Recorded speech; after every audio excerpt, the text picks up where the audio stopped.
multiple lawsuits being filed against AI companies. So do we have an AI company finally admitting defeat? They're not trying to hide behind this fair use argument. This isn't an exposing genius video, but let's just add that in there. Really freaked me out when we took a peek at this. What's happening is terrifying and amazing. Like, truly. So we have multiple lawsuits being filed against AI companies. Hello to everyone on the live. Guys, we go live every single week. Make sure you come and say hi Wednesday at 5 p.m. PST.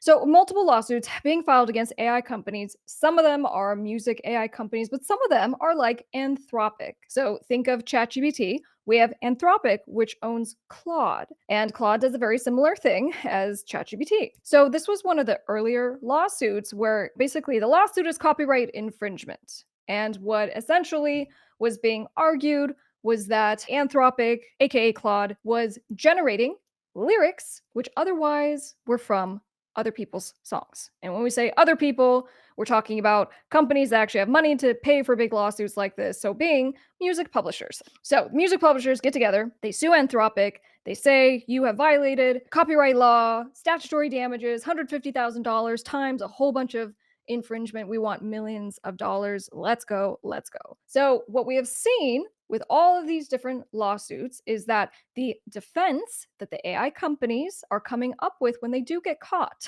and basically through the lawsuit process, the claims and then the responses are, well, either the songs, the lyrics, like, there's some originating human-made thing that was used to train the AI. And so then these AI companies come back and they go, okay, you caught us. Yes. But pursuant to fair use, which is 17 USC section 107 of the Copyright Act, we're okie dokie because the Copyright Act says fair use is a defense to copyright infringement. So just meaning we are illegally using someone else's stuff, but actually under the Copyright Act, it's okay. Okay, so this is a real thing. So under fair use, basically the argument is, well, AI training is fair use because it's transformative, right? So what they're saying is that they take, let's say, song lyrics and they give it to the AI. The AI then actually uses it to train, okay? And in that process, they go, well, AI is this, the software, the technology, however you want to frame it, it's a tool. So in any other instance where we go, well, you need to go and get a license in order to use someone's song, someone's lyrics, something that is copyrighted and belongs to someone else. But they go, well, it's fair use. And the reason why it's fair use is because, well, we're not really using it. And even though our Claude, in this instance, is generating new lyrics that are based on the lyrics that our AI trained from, so yes, it is essentially doing the same thing, but if not, they go, AI is a tool and we're using it for a very limited purpose. We're using the copyrighted content for a very limited purpose. And really the act of training AI is inherently not commercial, okay?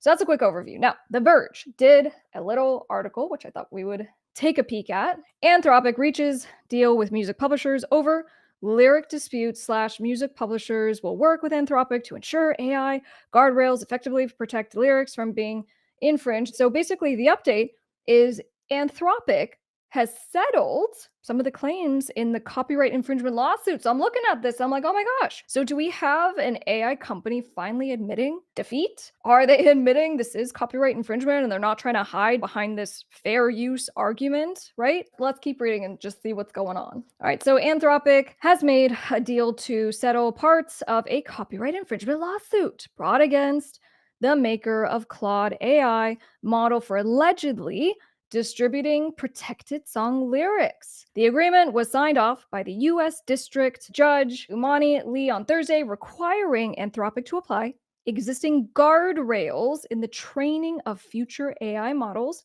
and to establish a procedure for music publishers to intervene when copyright infringement is suspected. One of the things that we saw, like Suno and Udio come back with in their answers to the lawsuits, is they go, well, we really have these guardrails. We have these filters that are set up to make sure that even though the AI is being trained on real human-made stuff, that in what it spits out, the new thing, that it is not a one-for-one, it's not copying it. It is not even mimicking it, right? That's what the labels have been arguing. They're like, you're mimicking and you are basically ripping off our stuff and not paying us a licensing fee. So in any case, they go, no, no, no, we have filters. And so in this agreement, which we'll take a peek at here in a second, they basically came to an agreement just to say, look, the music publishers are asking for an injunction and saying, court, we need you to basically stop Claude and to put in place these more robust filters to prevent it from just like spitting out our lyrics. Because apparently that's part of the allegation, that it's not even that, like lyrics similar to existing songs were being spit out. What they're saying is quite literally the actual lyrics were being spit out by Claude. And so I thought I would pull up one of the examples from the actual complaint. Let me show this to you guys. So here we're on page starting on 33. Similarly, Claude, when it was prompted to, quote, write a song about moving from Philadelphia to Bel Air, the AI model responded by generating output that copies verbatim from the lyrics to the song Fresh Prince of Bel Air, written by Will Smith and Jeffrey Towns, in violation of Universal's copyright,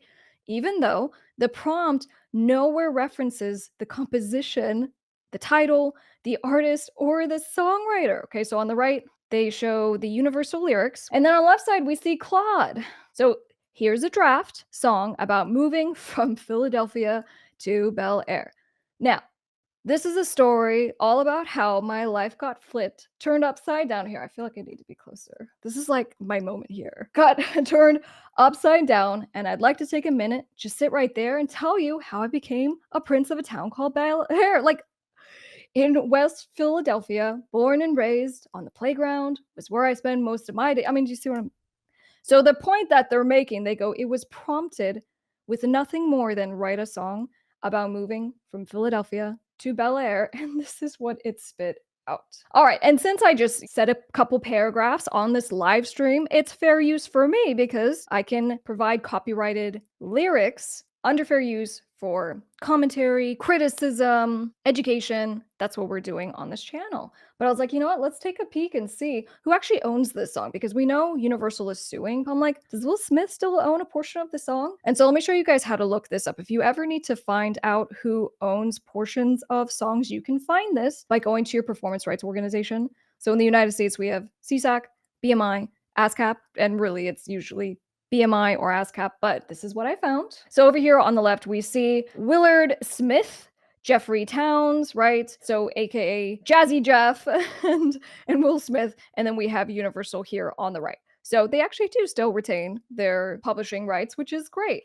So then I go, okay, what they shared here is they got these lyrics from Genius, right? So if you guys been to this website before where you can just, there are lots of things, but basically lyrics to songs. And I go, I was on this website recently because someone on this channel was on a live stream and they asked, and like, hey, Crystal, like for the terms of service, I have my lyrics on this website. Do I get paid royalties? I was like, I don't think you get paid any royalties, but you know what? Let's take a peek. So I thought I would come back to this because in the complaint, what they're stating, and in fact, I think even the article kind of talks about this, they go, the royalties that should have been paid to Universal for the lyrics aren't being paid. Right. So there's the issue of like the non-licensing or whatever. I'm like, who's getting paid? So anyway, I wanted to look at this because the far majority of you, if you utilize this website, you're not receiving anything. But I go, let me show you what it actually says in their terms of service in regards to if you put your lyrics on this website. Okay, so this is the terms of service, license to user content. When you post so this is the user content as defined, to this website or otherwise submit it to us, you hereby grant and you represent and warn that you have the right to grant to Genius an irrevocable, perpetual, non-exclusive. Okay, so this is the word that really freaked me out when we took a peek at this. I go, irrevocable? That means you can't take it back. Okay, I gotta check to see if my lyrics are on this website, but okay, let's keep going because we're caring about the royalty piece. So irrevocable, perpetual, transferable, meaning Genius can give this right to someone else. Don't love that. Fully paid. I go, uh-oh, there we go. Fully paid, meaning they have not paid you anything, but they're saying they paid you something. Fully paid worldwide license with right to sublicense through multiple tiers to use, reproduce, publicly display, and then over here, distribute and create derivative works. Okay, in other words, you can never take back the right for them to use your lyrics if you submit their lyrics on this website. They can transfer that right for you never to take back the right to someone else if they so choose. They're not going to pay you. So there's that. There's the answer to that question. They're not going to pay you. And they can create derivative works. So they can modify the lyrics without your consent. I go, okay, this isn't a exposing, genius video, but let's just add that in there for 2 seconds. And I was like, let me just take a peek.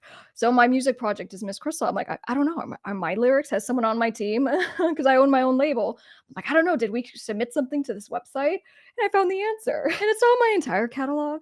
It's only some of it, okay? So here's one that I found. This is a song called Erase You. It's off of my EP, Inevitable. And it absolutely, a couple of my songs are on this website. I was reading the lyrics again. So it goes, "You're in the presence of a goddess, but you forgot to bow. And now I got my eyes up on the blade I'll use to take you out." Oh my God, she seems so violent.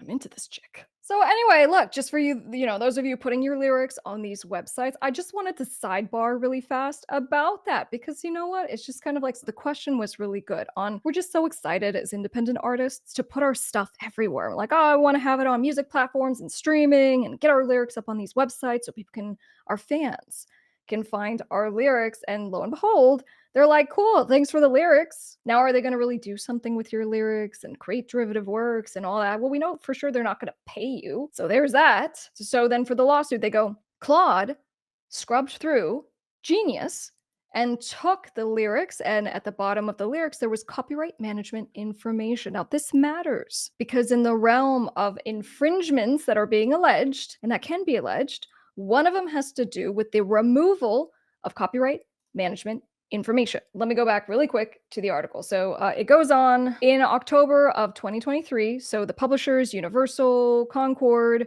a whole bunch of them filed a lawsuit against Anthropic for allegedly training the AI system for lyrics of at least 500 protected songs.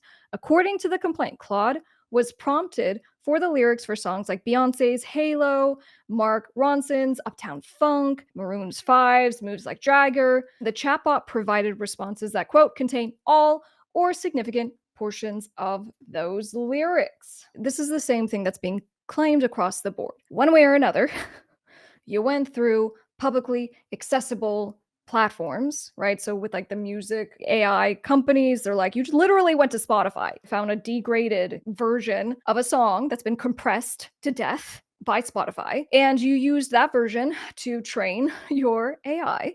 And now that AI is spitting out music that is very similar to our songs. And there's all kinds of problems with that because we think it's copyright infringement. We think that you should have paid us a licensing fee. I kind of agree, setting that aside. We think all these things, and beyond that, copyright infringement, you owe us statutory damages. So here we are now in regards to the lyrics. And there was an agreement signed. So they go under the agreement, signed and agreed to by the AI company, Anthropic. The AI company says it will maintain the guardrails it already implemented, aimed to prevent the AI from What do you mean? The filters didn't work. That's what we're trying to let you know. They didn't work. So you're just being like, oh yeah, we're going to maintain the thing that didn't work. I understand why the music publishers are a little upset. Basically, there were two parts of the injunction. They go, number one, your filters suck. They need to be better. So Anthropic has basically agreed, okay, we're going to work and see what we can do to make sure they're better. The other piece of it is that the music publishers are saying, well, we still want an injunction to make sure that you, Anthropic, are not continuing to train your AI on our stuff. So that's the thing Anthropic has not agreed to. We are waiting to hear from the court what it's going to do, but that's that piece. Let me go back to this. All right, so our decision to enter into this stipulation is consistent with our priorities, right? So on continuing to show that they are abiding by copyright law and potentially copyright material in the training is quintessential fair use. The music publishers behind the original complaint have requested a preliminary injunction. So this is what I was talking about, just to stop from the future training. Okay. So now, why do we care? One of the things that I'm majorly concerned about is that when I have consultations with you guys and you're talking about your music creation process and you go, hey, my drummer went on Suno and came up with an awesome song for our band and decided to recreate it. That's what a lot of you are doing, okay? Let's be honest. They're amazing. They've become a little less amazing. I don't know if anyone's noticed this, okay? In the beginning, they were really, really, really amazing because they were just like straight up just pumping out other people's music. That just is what it was doing. And now everyone's like gotten a little nervous because there's lawsuits in the 500 millions of dollars against their companies. And so they actually have made their filters more stringent to make sure it's not spitting out exact replicas. But a lot of you are using these platforms. And my major concern for you is that right now we don't have final decisions in these cases. It's going to be huge because if these courts come back and they're like pro tech and they go, you know what? We believe that this is fair use, because even though the lyrics are quite literally being pumped out and they are truly just a replica from someone else's song, but you know what? That's not copyright infringement, because what we're going to focus on is in between the spitting out of the song, there is a tool that is being developed. And because there's a tool that is being developed, we're going to focus on that because it's transformative in nature. And we want to promote the progressive evolution of science and technology, which quite truly could be what happens. So if that happens, then we see potentially the unraveling of copyright law. But my concern for you guys is that, if you are using a melody and even like an instrumental bed that was generated by AI, my concern is that you don't know where it came from. You don't know what it contains. I'm waiting for the moment one of you contacts my office because you're like, I got sued by Universal. And actually, my song really does sound just like their song, but I got it from Suno. And so it's just going to be extremely complicated, because if the infringement originated and you are now being harmed because you just, you're like, oh, it's just a great tool. I'm just going to use it. I'm just going to use Claude. I'm going to get some lyric ideas. And you end up using those as they were given to you, and they mimicked too closely the original thing that it actually trained on. Yikes. That's the whole point of what I do as a copyright attorney, is that someone goes, hey, Crystal, I spent $100,000 on this record, and dude came and just ripped me off. And in fact, his song even, is bigger than mine because he's a bigger artist or whatever. Like, obviously, there are instances where the whole mimicking thing is quite literally copyright infringement. So that's why it's so messy when there's this like conversation on, no, it's just technology developments and we just need to open the floodgates because we need to not restrict these companies. Because quite frankly, what's happening is terrifying and amazing. Like, truly. I've had people just emotional contacting, me and just being like, oh my gosh, like my whole life I've wanted to write a song and I wrote my dream record using AI, and like it was possible because of this technology. So trust me, I get it. All right, so going back real quick to the removal of copyright management information. So if you guys are still with me, you're the OGs. That's why I'm sharing this, because it's a little bit of a nuanced piece that we don't always talk about when we get into copyright stuff. But I actually covered this in one of my lawsuits. So this is the page we were on, and this is from the actual complaint against Claude, right? So Anthropic. So in one of the counts, the count is for removal of copyright management information. So this is pursuant to 17 USC 1202. So just so you guys know, when it comes to your right of attribution, your right to the credit you put on your music video, let's say, if you put your name, your copyright management information on it, people are not allowed to go and remove that. And pursuant to 1202A is in regards to falsifying. So if someone goes in the beginning of my video, it usually says Miss Crystal, and someone takes my video and they cut off the first part of the video. So now there is no Miss Crystal and it's just the video. And then they, pretend to be me or something. If they cut off my copyright management information, that's a separate claim. And the best part is that this is under the DMCA. So it's in the Copyright Act. And then within the Copyright Act, we have the Digital Millennium Copyright Act. So under the DMCA, there's now this claim that you can seek statutory damages for up to $25,000 per infringement. It's actually pretty amazing because it has nothing to do with like your copyright registration, and it's a different thing. But the reason I'm mentioning is because 1202A, right, is if you falsify the copyright management information, and B is if you remove it. So in any case, as it relates to Anthropic or the lawsuit against Anthropic, what they're saying is they're like, hey, you went to Genius, you took the lyrics, You took off the copyright management information saying that Universal owns this song. So therefore, we're suing you, statutory damages, all of that. So there's a wider conversation here, but I wanted to mention that for you guys who are kind of interested in this stuff. All right. So with that being said, then, what do you guys think? Because that, as it relates to it, the across the board and my concerns and just being like, especially now that we're seeing all these companies like YouTube, every app that I can possibly find on my phone, like everyone is all, hey, user, we want you to opt in to allow us to use your multimedia so that we can include it with our AI training.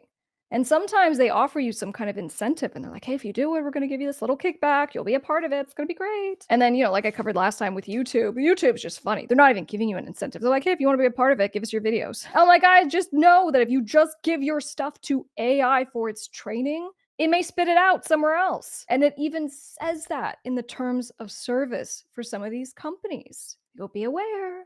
If you upload your little instrumental to our platform so you can come up with some melodies, your instrumental might appear in someone else's song later on. So for me, as I'm just kind of like reporting on these different lawsuits and things that are developing where I'm just trying to stress is that everything might be great, but until we really know what's going to happen with the issue of copyright infringement, the issue of what is popping up in the AI outputs, I need you guys to be careful with the creation of your lyrics and your songs and your cover art and all the good things. I'm Top Music Attorney, and I'll see you on the next one.